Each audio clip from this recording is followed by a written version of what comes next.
no other. Guys, let's all stand. Give our warmest welcome to the one and only Dr. Sanjay.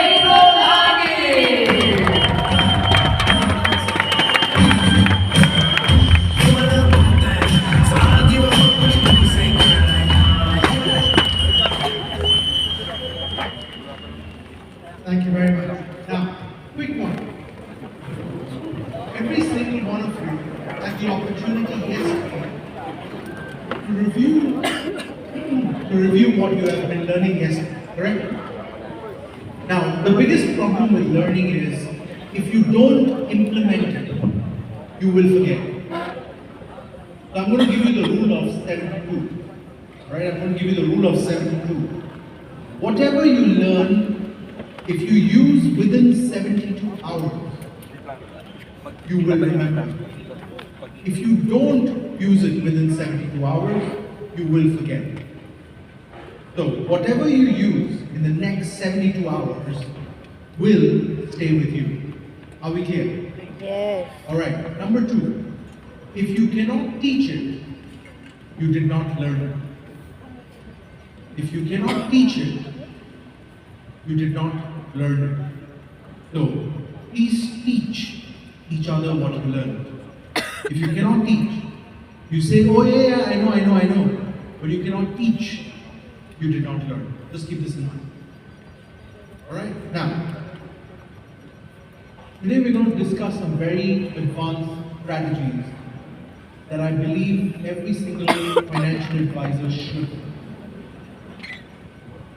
Whenever we talk about estate planning, whenever we talk about high net worth clients, the reason why we can't convince them of what we're doing is because insurance is not a subject that they understand. You see, they believe that insurance was made for poor people. And the most common objection you will get in the high net worth market is, I'm very rich, I don't need insurance. Because someone told us, if you have money, you don't need insurance. It was a philosophy that was built, that I would rather use my money to build more assets rather than buy insurance. So, in the world of financial planning, can we leave the lights on for the week? Let's leave the lights on. In the world of financial planning, you would have learned something very important. Asset accumulation, asset preservation, asset distribution, correct? It's wrong. I'm sorry. Wrong. And I'm going to prove that to you again today. Alright? How many of you would accept this? Alright, so I'm going to give you a scenario and I want you to make a decision for yourself. I give you $10 million right now. Right now. Or I give you $1 million every year for the rest of your life. Take a paper and pen. Take a paper and pen, write this down. I give you $10 million right now. Right now.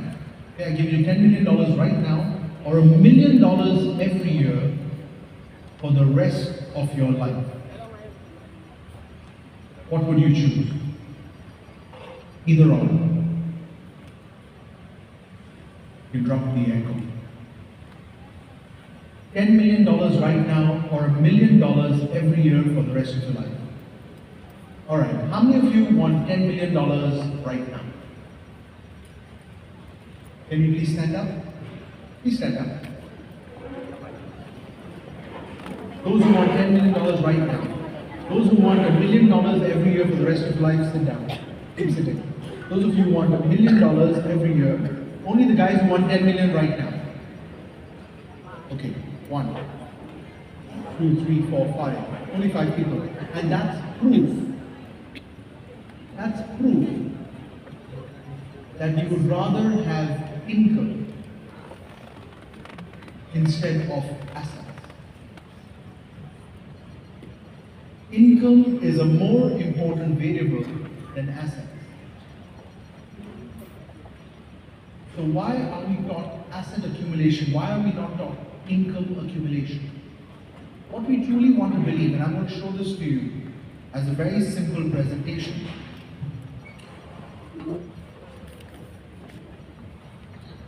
There are three needs that you have in life, right? Food, clothing, and shelter, correct?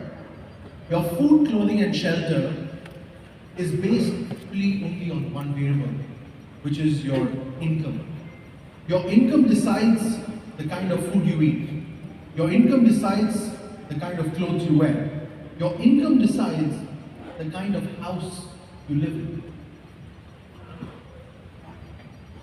Now, your income, today you work to make sure you have that income. When you stop working, I work. Because someone has to work to make sure you have that income.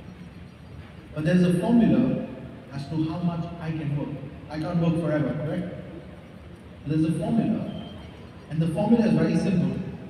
10 times of your annual income, I can protect in case something happens. I can protect it for up to 10. It's a very simple presentation, but it works every single time this presentation works, because it makes income more important than assets. So it's about income accumulation. Number two, income preservation. Everyone wants to make sure that their income doesn't disappear. When your income disappears, suddenly you start feeling uncomfortable even if you have assets. And that was proof in COVID. You see, during COVID, people had assets, but they got very uncomfortable because they had no income. Income preservation is probably one of the most important conversations in the world, and there is only one product that protects your future income. What product is that? Well, it's an insurance product. We call them annuities. So the product that you have is full life income. That's the product. It guarantees income for life. It guarantees income for life. The problem is, you guys don't know how to use it. It's probably one of the most beautiful products ever designed. Annuities is one of the most beautiful products ever designed. But financial advisors do not use it, because they're always comparing rate of return. So one of the biggest mistakes that we do in our business is we compare rate of return. And people say, oh, but the rate of return is very low. Compared to what? Who else, and I want to ask this question to every single one of you, who else is willing to guarantee income for your entire life, which could be for the next 100 years? Who is willing to guarantee you an income for the rest of your life other than us? Which bank? Which developer? Which bond? Which equity is willing to write the word "we guarantee"? We guarantee your income for the rest of life. If you keep money in the bank, 2, 3, 4, 5, 6, 7, 10, maybe 15 years. You buy a bond, you buy the US Treasury, 10, 20, 30 years. Who is willing to write a guarantee for 100 years? Who? And that's the biggest mistake that we make in our business, is we don't appreciate that the only company, the only industry that is willing to write such a long guarantee is an insurance company. And the best part is, we are only guaranteeing the minimum. You can get more, correct or not? We are only guaranteeing the minimum. So we're saying this is the least we will give you. It can only be higher. If the world does very well, we'll pay you more. If the world doesn't do very well, don't worry. we will still pay you the bare minimum. Who else is willing to write that if the world becomes better, we will pay you more? When you buy a bond, right? So people tell me, oh, but Sanjay, I can buy the 30-year treasury bond. Yes, you can, but that income is flat. Your 30-year treasury does not increase.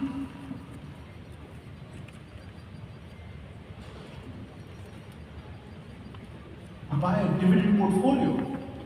That dividend goes up when the markets are good, the dividend disappears when the market is bad.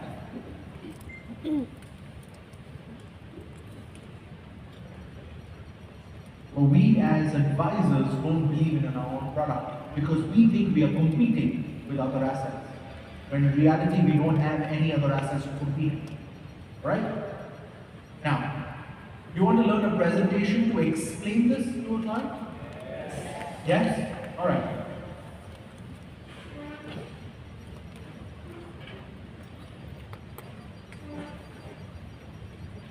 How do I start a presentation? With a story. Sanjay, how are you? You know, I'm so good. Last week, I was sitting with this guy from Dubai, absolutely crazy guy, right? And he shared something very interesting with me. He said, Sanjay, you know, I realized that money and water are very similar. So, water flows in a certain way in nature. It starts as a lake. That lake becomes a river, and that river goes and joins the ocean.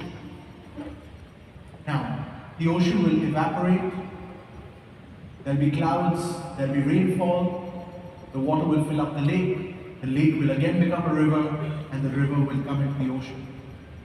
And Mr. Klein, that's the same thing that happens with money. You are the lake. You have a river of income. This river of income creates the ocean of wealth. Now, let me ask you this question. Do you want this river of income to be variable or guaranteed? Which one would you prefer? Variable or guaranteed? Which one would you prefer? Guaranteed. Well, Mr. Client, you should have a combination of both.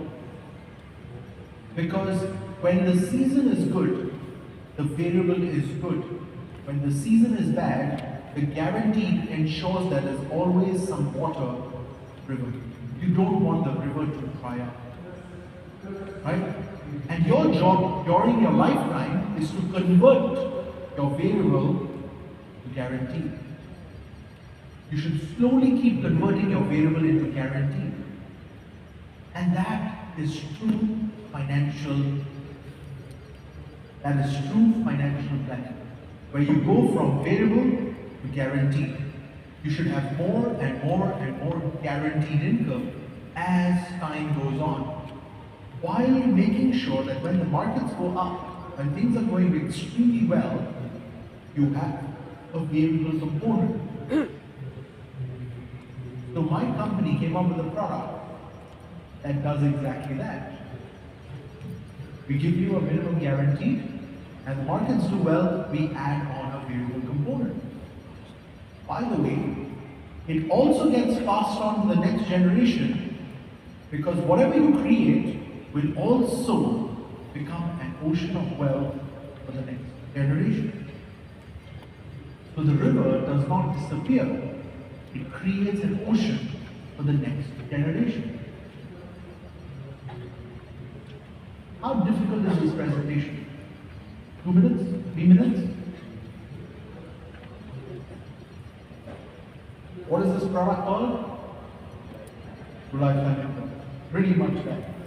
You see, when you know your product,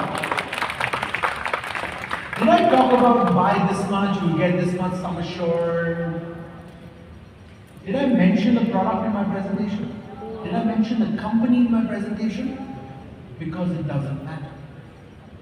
You see, the biggest mistake we do in our business is we assume that the product or the company matters.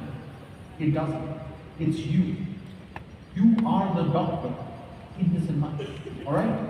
So, a simple presentation like this can help you explain a very complicated product because you've got 500% or 5% of sum assured blah blah people do. I was trying to understand that last night from some of your colleagues, and I'll tell you something. Those are actuarial numbers. It's not for marketing. It's not to explain the product. 5% of sum assured is not the right answer. The right answer is, we calculated last like 2.5% of premium paid is what you actually get for the rest of your life. 2.5 plus, that's the minimum. It can only be higher. And imagine you have a company that's willing to underwrite a product forever. Who is willing to do that? Every single child should be born with this product. Every single child. Because by the time they're 6, the product starts to pay out, correct or not? And for the rest of their life, they're going to have that income for the rest of their life. Who is ever going to give you that guarantee except our industry? We're the only profession in the world that writes long-term guarantees. By the way, guys, guarantees are disappearing. And I'll explain why. Nobody wants to issue long-term guarantees. You will get 1, 2, 5-year guarantees is what you will get in the market. Fixed deposits, bonds, maybe a structured note, a structured product. No one is willing to underwrite long-term guarantees because to write a long-term guarantee, you need to keep that much capital. Have you heard of something called RBC? Risk-based capital? Yes. If I run a guaranteed portfolio, what is my risk? Extremely high. So I need extreme high capital. So keep this in mind, that these products will disappear. Do you know that annuities have disappeared from majority of the world?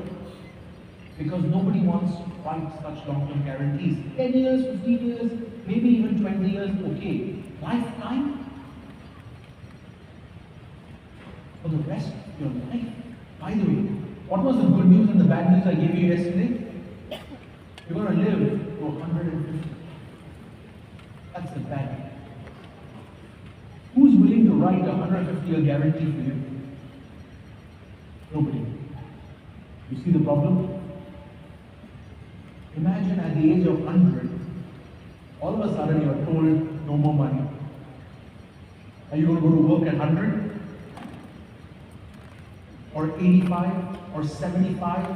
Where you run out of money?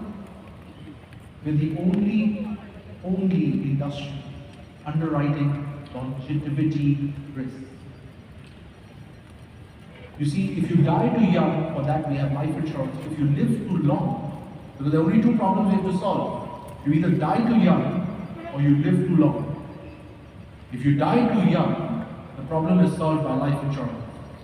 You live too long, the problem is solved by annuities. So we are the only industry in the world that manages short-term risk and long-term liabilities together. We're the only industry in the world that manages short-term risk and long-term liabilities together. Now, I'm going to break down estate planning for you. Yesterday we had this discussion that we'll talk about estate planning. Whenever you sit down with a family and you talk about estate planning, there are 2 topics that everyone will talk about. The legal structure and the tax structure. Right? So they'll say, Sanjay, I've got taxes to worry about. Sanjay, I need to make sure that my kids inherit wealth, and etc. etc. So I've got to set up a trust, I have a foundation. And last night we were having this conversation. I'm going to ask all of you a very important question. It's a little controversial, but I don't care. I truly don't.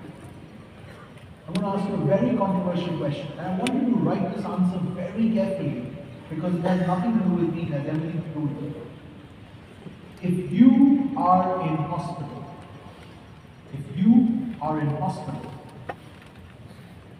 who is making the decisions for you?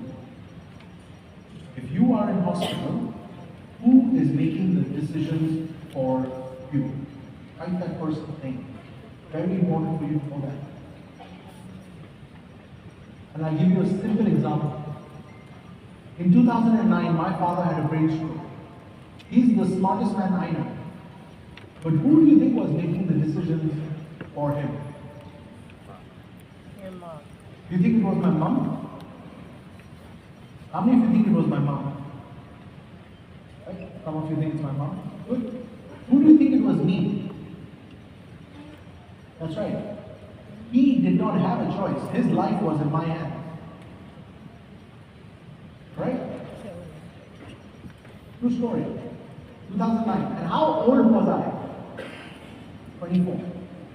I was 24 years old and I was making the decisions for my father's life. And he had no choice. So I know that you think you have choice. When you are sick, I promise you, you have no choice. My father's medical report went to 7 different doctors because we have access to some of the best medical practitioners in the world. And all 7 different doctors gave me 7 different treatment plans. Can you imagine that? So my dad had a brain stroke. They gave a treatment plan. They said he needs to have surgery, he needs to do this, he needs to do that. And they gave me 7 different treatment plans. And all 7 of them are experts in neurology. And they all gave me 7 different treatment plans. So what did I do? There was no ChatGPT. Right? Google had just started. Facebook did not even exist. Right? Who do you think I was asking? Nobody. I started doing my own research. I have a box file this big on brain stroke. And I said, if I can study so much, I can study brain stroke. And I came up with a treatment plan. I took it to our family doctor. I said, that's your treatment plan that I want you to follow. And my doctor tells me, he said, how do you know you are right? And I said, how do I know you are right?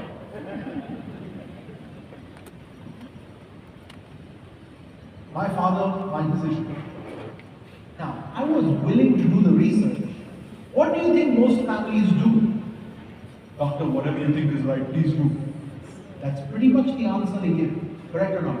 Yes.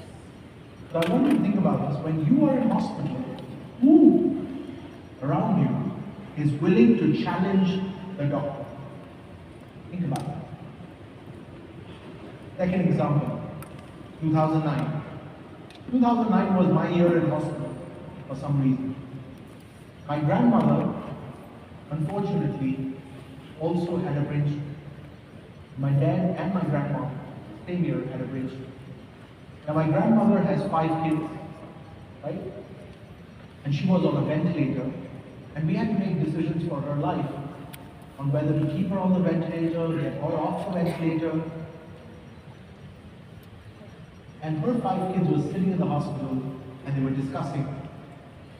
Who do you think was making the decision? My dad or his brothers or sisters? Who do you think was making the decision? Do you think all 5 of them were getting together and huddling and saying, this is what we're going to do? Who do you think was making the decisions again? Me. I was 24 years old. And I was making decisions for my grandmother. Do we keep her on the ventilator? Do we get her off the ventilator? Because if we get her off the ventilator, she's gone. What do you think the brothers said? All my uncles and my dad, they all said, Sanjay, you make me. Guys, I want you to realize this. When you are in hospital, you think you're going to make the decision. You're not. And if you think it's your spouse, you're probably mistaken. Actually, the worst decision maker is your spouse. You know why? Because they are so emotionally involved at that point of time that whatever the doctor says, they will say, please do. Sometimes you need someone who is going to rationally make a decision at that point of time for you. And this is what we call a living power of attorney. A living power of attorney. You're alive and someone's making decisions, mental, financial decisions for you. Alright? Think about who this person should be. It might not be your spouse. It could be, but it might not be your spouse. Right? So this is the first question. Question number 2. If you are not making the investment decisions for your family, who is? If you are not making the investment decisions for your family, who is? So today you're making the investment decision. I'm buying this real estate, buying shares in this company, I'm investing in this project, I'm investing in that project. If you are not making the investment decisions for your family, who will after you? So I'm going to give you a little background. How many of you have siblings? Almost all of you. All right. Almost all of you. You have siblings, right? Now, quick question. Your parents leave you an estate. Right? That estate is worth $10 million. Your mom, your dad, they can't make the decisions. You and your sibling to now make decisions on the investment strategy. Which one of you is willing to take on that responsibility of making that financial, because that financial decision will affect both of you, correct or not? Now, how many of you think you will take joint decision? Okay, what if both of you disagree? So let's say me and my sister, right? Me and my sister. I say invest in the stock market. She says no. Who do you follow? Okay, you take your 50%, I take my 50%, you do nothing, I will do something. Isn't that what happens? Okay, what if the rule in the family is, which is the rule in my family, children do not inherit any assets. You have to make joint decisions. That's the rule in my family. Children do not inherit assets, they can only invest money, and they have to make joint decisions. What's going to be the decision if I say yes and she says no? Will there be a decision? So, question number 1. Who makes the investment decision for the family? And this is where the concept of inheritance and succession are very, very important. Inheritance is the transfer of wealth. We both have inheritance, 50-50. But succession is the transfer of power. Who has the power to make those investment decisions? Now, how many of you have young children? Right. For those of you who have young children, do you think they are capable enough to make investment decisions for the family if you're not around? That's one of the biggest mistakes we make in our business. We assume the next generation is ready to make investment decisions. And most people, or most families, what they do is, they say, we have set up a trust with a letter of wishes, and my trust will manage that money. How many of you have heard that? That we all set up a trust, and my trust will manage that money. Now, question. Trustees, because the decision is made by the trustees, correct or not? Following your letter of wishes. What is your letter of wishes? Manage my portfolio in accordance with proper fiduciary. Listen to these words. Manage my portfolio with the proper fiduciary responsibilities of a trustee, because you don't know where to invest the money 100 years in the future. Correct or not? And who are the fiduciaries? Investment managers, bankers, private bankers, fund managers. And if they lose the money, who's responsible? Nobody. If they lose the money, who's responsible? Nobody. Because if they lose the money, what do they have to only prove? They followed proper fiduciary responsibility, which means if the investments go down, it's not their responsibility. If the investments go up, they get the full credit. But if the investment goes down, it's not their responsibility. Because all they have to prove is we took enough risk that we were allowed to take. We took risk that we were allowed to take, and unfortunately that risk happened. And trust funds disappear. Because you assume the trustee are the correct place to put money. So I'm going to draw what we call the estate planning structure. This is not taught in any school anywhere in the world. It's something that I designed for my family, and I use this for my family. It's used by my grandfather, my father, and now myself. We've been using this strategy for the last 3 generations.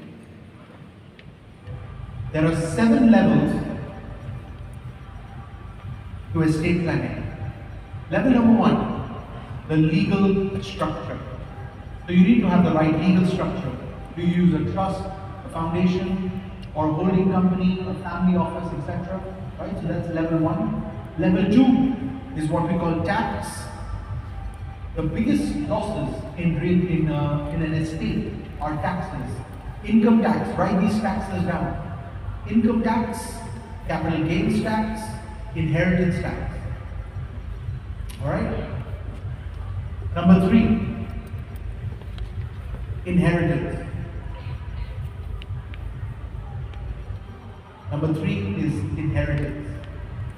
Number 4, charity.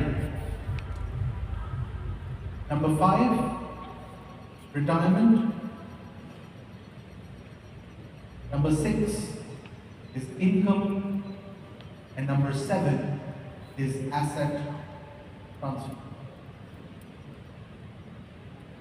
Now, the only 2 conversations that people have are the illegal and the tax conversation.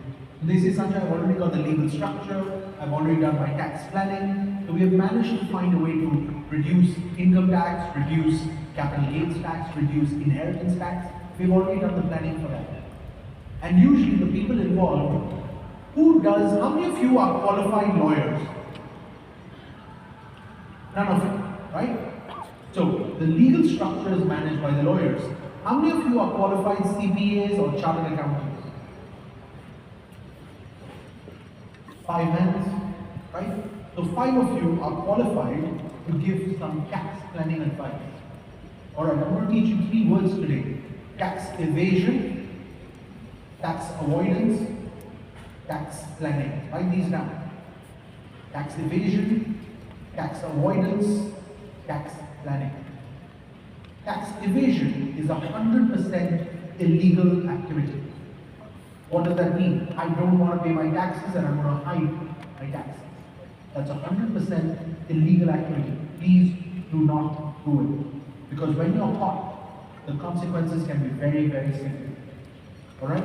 And governments are becoming more and more strict on these guidelines. Alright? So tax evasion, please do not do it. And I always recommend my clients, if you feel that you have not paid your taxes, get a chartered accountant, get a tax attorney to look at your numbers, because ignorance is not a defense.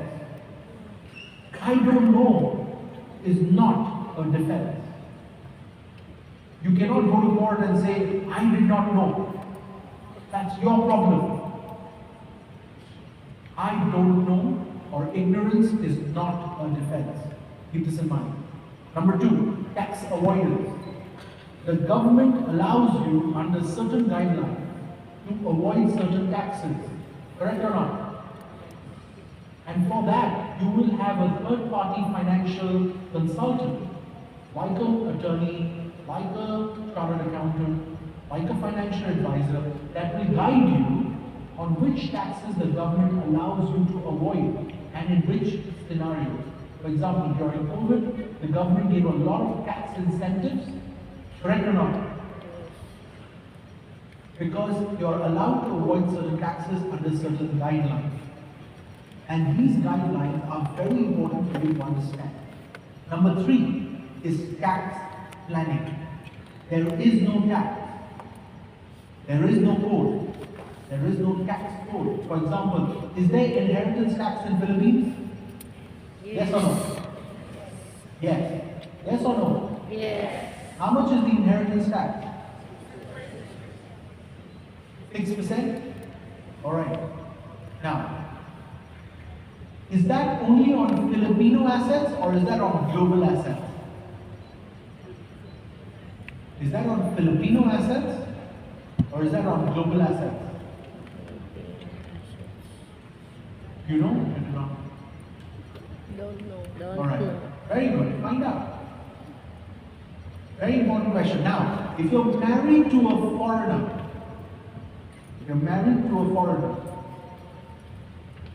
which tax applies? The country which has tax or the country which does not have tax? I'll give you an example. You're a Filipino married to an American. Which country do you pay your inheritance tax in? Philippines or in America? Think about it. Because if you're an American, you've got global inheritance tax. That means assets in any country is taxable. There's a double tax agreement between Philippines and America. How many of you understand these different tax guidelines? And this is called tax planning. This is the job of a lawyer or a tax. It's not your job. I'm not asking you to learn this, but I'm talking about getting your knowledge, because ignorance is not a defense. Learn it, but you might not be the right advisor. I always tell my clients, I'm not the right advisor, but you need to answer these questions. What if you marry into a different nationality? What if your beneficiaries live in a different country? Which a lot of Filipinos do, correct or not? Filipinos and Indians and Chinese, we are one of the biggest populations living outside our home countries. We have huge populations living outside our home countries. And the country our beneficiaries live in, the laws of that country might apply to us. And if we intermarry, we marry a different nationality, the laws of that country might apply to our estate. And it gets more and more complicated as you become bigger and bigger as family. Right? So, this is what we call the administrative line. This is admin work. The legal work and the tax work is admin work, paperwork. How much do you spend in terms of that? Think about it. Alright? Now, next topic. Inheritance. We're going to talk about inheritance. Yesterday I gave you a simple case study on inheritance.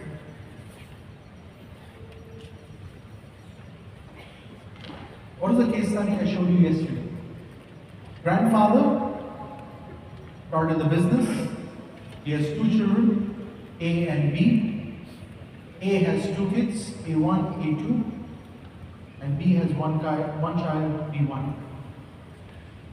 Correct? You remember this? Can you teach it? You see, there's a difference between learning and knowing. Once you learn it, you can teach it. Right? We'll repeat the case study because it is a this is level 1 inheritance planning. Level 1. It only gets more complicated. This is the simplest case study in inheritance planning. So, how much do they all want? 5. How much do we have? 5. Now, I want to share something very interesting with you. We know this answer, right? Do you know this answer? I want to throw in a little bit of a curveball, a little bit of a difference. Grandfather is still alive. Okay, grandfather is still alive. A and B have not yet inherited anything because he's still alive. He has to die, correct or not? Correct. And imagine A1 is worried about his inheritance. This is what we call hypothetical inheritance. It's not happened, but they're still worried. Okay? Question. What if A dies before the grandfather? What if A dies before the grandfather? What happens? Okay, question number 1. If A dies before the grandfather, what happens? First question, think about it. Question number 2. What if B has a daughter? We are assuming they are all sons, correct? What if B also has a daughter? What happens? Do we treat girls equally? Do they inherit 25% of the wealth? So I'm going to share something very interesting about the Asian culture, right? This happens in India a lot. I'm going to share this with you. Me and my sister, right? I'm giving you a real case study. My father has got 2 children, me and my sister. By the way, this case study that I just shared with you is my family. I wasn't joking. My father started a business, me and my sister, we're 2 beneficiaries. I have 2 sons, my sister has 1 son. You see the problem? Real case study. I wasn't joking. My family. Alright, now, what if my sister has a daughter? She doesn't, but what if she did? Do we divide the assets equally among all 4 children? So we have 10, we give 2.5, 2.5, 2.5, 2.5. Alright, now at the first level, me and my sister, let's come just 1 generation. Just 1. So when my sister was getting married, my dad, in our culture, we give something called dowry. You've heard of that? Yes. Right? Dowry.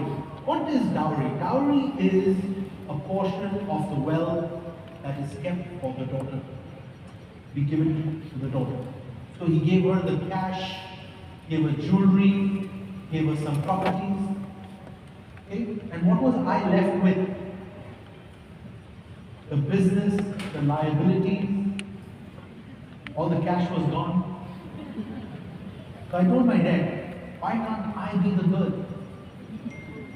What do the boys inherit? All the things they don't want. Because all the liquidity goes with the daughter. And the son is left with what? Liabilities. I'd rather be the daughter right now. I want the jewelry, I want the cash, I want the properties. You're giving me the business, I don't like it. You're giving me liabilities, I don't like it. Yes, it's more valuable, but it's more headache. I don't want it. So I'm going to ask you a question. How do you divide an estate between a boy and a girl? Who gets the liquidity? Who gets the assets? You divide it equally. What if you have 1 house?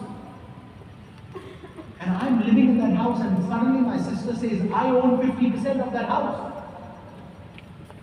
So what, I get up and leave? Or I sell half the house? Or I pay her 50%, buy the house from her? So now all my liquidity is gone because she wants me to pay her for the house? What do you think is going to happen? And this, my friends, is called inheritance. No family discusses it. No family discusses it. Nobody discusses the problems of inheritance and succession. What if my sister is living in that house? So if my sister is living in that house, or let's go another scenario. My mom is living in that house. I have my own house, my sister has her own house. and we both inherit 50-50. Who takes care of that house? Do I take care of 50%? She takes care of 50%? What if she cannot pay 50%? And I'm paying 100% of the maintenance, taking care of the house, all of that, because my mom lives there? Then what happens? Business. My sister owns 50%, I own 50% because everyone says treat your sons and daughters equally, correct or not? So we both own the business 50-50. I'm CEO. I make decisions. I say this year business is bad, no dividends. My sister is a board member and she's bad on my dividends. Is she happy? No. What does she want to do? Change the CEO. He puts in a board resolution. We don't want Sanjay as CEO anymore. Now there are only two board members, her and me. What happened? Interesting, right? Guys, I want you to understand this. You think inheritance is a very easy problem. I'll just give my children equal assets and they will not fight. I promise you they will. Because they have two different mindsets. They have two different investment philosophies. Now imagine we come to generation 3 and there are 4 kids with spouses. You're assuming that the spouses are good.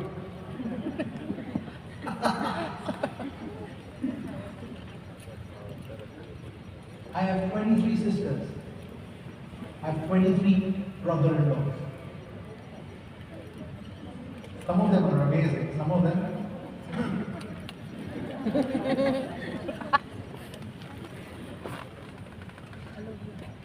And that just tells you how complicated it gets.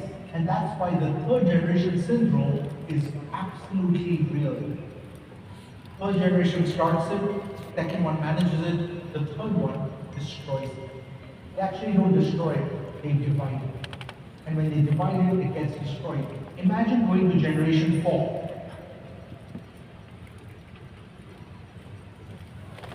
Imagine going to generation 4. What happens?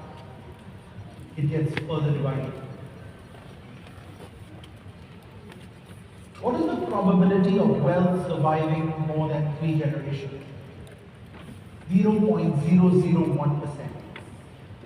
0.001%, which means 99.99% of wealth will get divided by the third generation.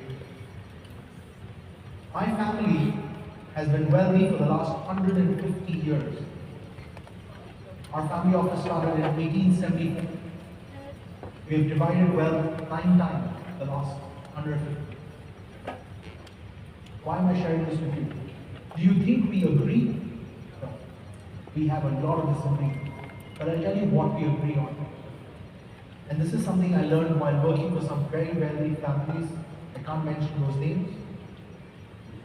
Children do not inherit assets. They only inherit income. Children do not inherit assets. They only inherit income. Every generation is a custodian for the next. Every generation is a custodian for the next. That's the philosophy in our family office. We had the worst division in 1996. Family went to court. We had disputes. And there's a saying in my family, when the family goes to court, they go in BMW and Rolls Royces, and the lawyers come on bicycles. By the end of the court case, it swaps. The lawyers are in the BMW and the Rolls Royces, and the family goes on bicycles. Don't go to court. If you can avoid going to court, don't go to court. It is better you sit and abuse each other inside a room. Have your conflicts. Don't go to court. I always tell this to every family that I work with. You will have disputes. Find an arbitrator in the family or a trusted person to make the arbitrary decision for the court. Avoid going to court. Because when you go to court, there is no winner. There is no winner. And somebody in the family has to have this mindset to avoid court battle. Alright? That's why inheritance is such an important conversation. Now, what is our responsibility? Where does insurance fit into all of this? Correct or not? How many of you are thinking, where does insurance fit into this? Alright. So, the first step where insurance fits in is what we call equalization of the estate. I need 5, 5, 5. Correct or not? I have only 5 and 5. You're missing a 5. This is where life insurance comes. Number 2, estate planning, what did I tell you, is not about assets, it's about income.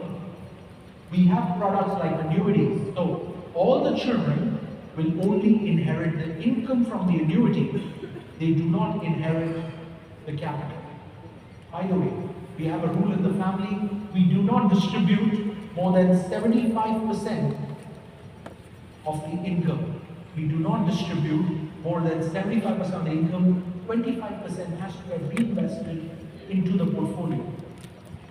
I'm going to ask a very interesting question. Again, another controversial question. Should you buy insurance on the husband or the wife? Should you buy insurance on the husband or the wife? Sorry? You can say. By the way, there is no correct answer, it's only opinion. Okay? Both? Okay. How many of you say both? How many of you say husband? How many of you say wife? You see, all of you are politically correct. None of you would like to take a side. I would. Simple answer. Nobody said husband, nobody said wife. In reality, you all said to the husband, correct or not? You sit down with the family, it's always the husband who's mine. When actually, you should always tell on the wife. Who is cheaper to insure, the husband or the wife? The wife, we know that. If I'm buying $10 million on the husband, $10 million on the wife, who pays lower premium? Husband or wife? Wife. Wife, we know that. Yeah. Now, who do you think will die first? Husband or wife? God. You're assuming it's the husband. You see the problem? You are assuming that the husband will always die before the wife. Because the actuary told you that, correct or not? Yes. Women on an average live 4 years longer than men. Kill us!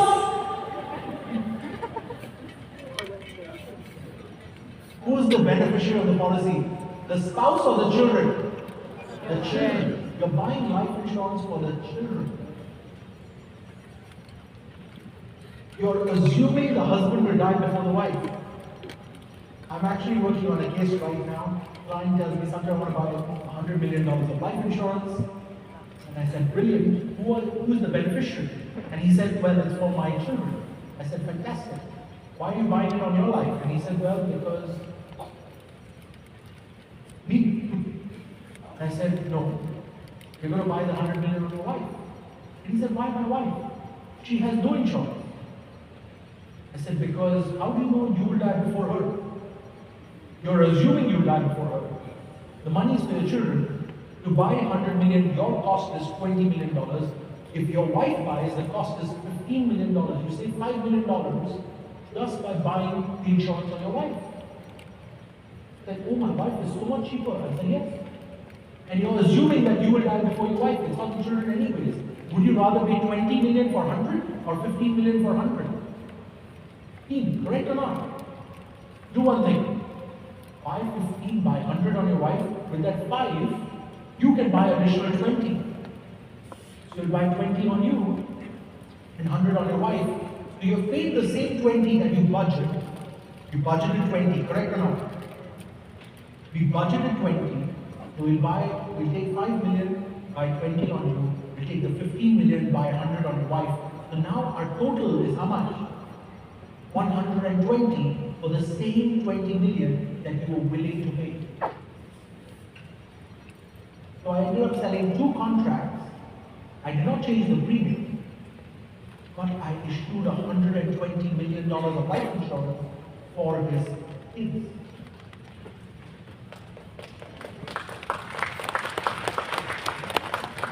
estate planning is different from financial planning. When you are doing income protection, I'm protecting the breadwinner's income, right? Then you do the formula, 10 times the annual income, blah, blah, blah. But when you're doing estate planning, the formula for life insurance changes. So I'm going to show you the presentation for estate planning that I use with my clients. What do you have to ask me to listen to a presentation? What do you have to say? That's so good. You know, last week I was sitting with this guy from Dubai, absolutely crazy guy, and he shared something very interesting with me. He said, Sanjay, everyone in the world has 5 assets. Everyone in the world has only 5 assets. They have a business, they have some properties, they have some investments, they have a bank account, and they have some jewelry. They don't have any other assets. If you look at any family's balance sheet, there are only 5 assets. They have a business, some properties, some investments, a bank account, and jewelry. Now, can your business go up and down? Yes. Can your property value go up and down? Yes. Can your investments go up and down?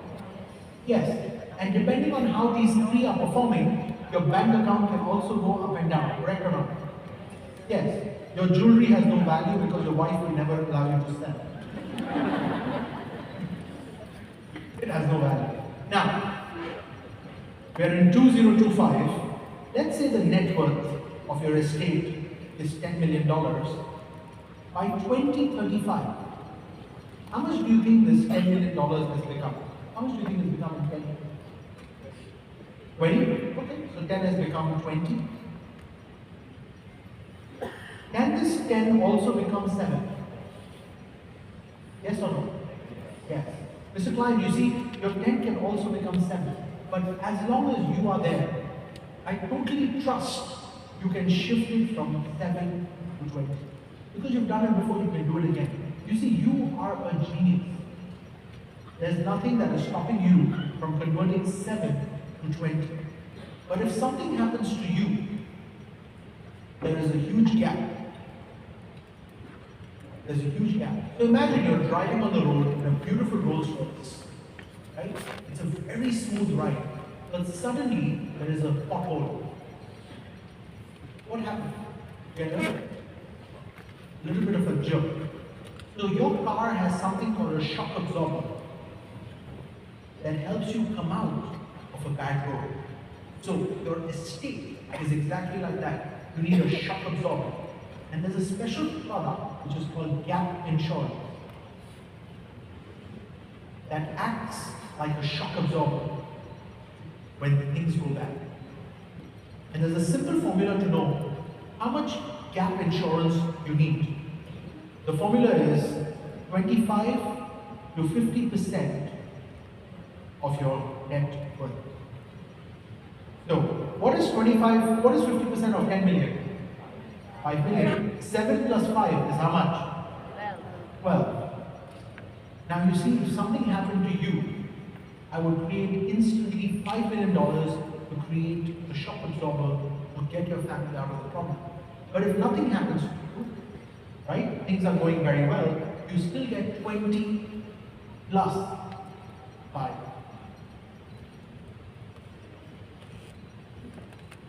There's a simple formula for gap insurance.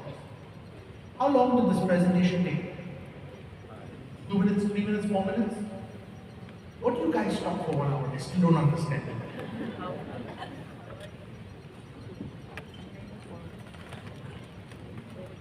What is this product called? Life insurance. Simple. I call it gap insurance. So there's a gap that I'm trying to cover. But it's actually just simple, plain, E-man or life insurance. Now, I did this presentation in 2012, right? 13 years ago, I did this presentation with a client. And he said this to me. He said, Sanjay, so my net worth is $250 million. You're telling me I should buy $125 million of life insurance? I know this was 13 years ago, guys. 13 years ago. I was very young. 13 years ago, I was just 29. I was doing this presentation to a client in 2012. And when he said, Sanjay, so my net worth is 250, you're trying to tell me I need to buy $125 million of life insurance. What do you think I was feeling at that time? I was sweating. I was shaking. But I looked him in the eye and I said, yeah. I said, okay. And I sold $125 million of life insurance. 13 years ago. 13 years ago. You see, a simple presentation like this is so powerful. So powerful. One meeting, and I closed $125 million of sum assured. And that was 13 years ago. Guys, I want you to understand something very important. Your presentation is so simple that everyone understands. The child should understand. And don't get scared of big numbers. Don't get scared of big numbers. There's a mistake that I noticed. The reason why you don't like the product is because your premium input is so little, you don't see the benefit. How many of you know what is the largest life insurance policy you can sell in your company? Okay. How much can I buy $10 million of life insurance? Yes? No? How many of you have tried making the illustration? You see, you don't even know what is the capacity of production that you can handle. You don't even know what is the largest life insurance policy you can sell in your company. You don't know. Why have you not tested it? Let me give you the global number. Globally, you cannot buy more than $300 million of life insurance. Even if you want to. I work with multi-billionaires, and if a billionaire tells me, Sanjay, I need $1 billion of life insurance, can he buy it? The answer is no, you can't. There is no capacity globally for them to buy. The maximum you can buy globally, if you go to every country in the world, from Japan to the US, you go across the entire world and you buy life insurance in every country, the maximum you can buy is $300 million. You can't buy more than that, even if you want to. So when I sit down with high net worth clients, I tell them, listen, even if you want, you can't. So the maximum you can buy is how much? 300, buy it. Sanjay, how much does it cost? It doesn't matter. You can't buy more than that. Just buy it. I don't even discuss premium because it doesn't matter. The premium is always lower than the sum assured, correct or not? It's a fact. You will always make more money. I'm going to share a secret with you today. How does an insurance company make money? How many of you know how an insurance company makes money? How many of you think they make money from investing the premium?